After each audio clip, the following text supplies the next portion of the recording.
දැන් තමුන් හිතන්නේ ඉන්නේ තමුන් මකර රණශූරයා කියලාද? මං එහෙම හිතනවා. වැරදි. ඔහෙ මකර රණශූරයා නෙවෙයි. එහෙම වෙන්නත් බෑ. කවුද ඔහෙ? යාළුවා මම තමයි මකර රණශූරයා. ඔයා? එයා පැන්ඩෙක්නේ. ඔයා පැන්ඩෙක්නේ. ඔයා සෙල්ලම් කරනවද ලොක්කා? ඔයාගේ කතාවට සතුටුදායක ආරම්භයක් තිබුණේ නෑ. ඒත් එකෙන් තීරණය වෙන්නේ නෑ ඔයා කවුද කියන එක. ඒක තීරණය කරන්න ඕන ඔයා. ඉතින් ඔයා කවුද පැන්ඩා? කවුද කියන්න? මාමත් උත්තර හොයන්නේ ඒකටම තමයි.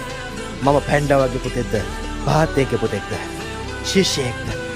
ගුරුවරයෙක්ද? අන්තිමේදී මම ඒ හැම කෙනෙක්මයි. මං තමයි මකර රණශූරයා.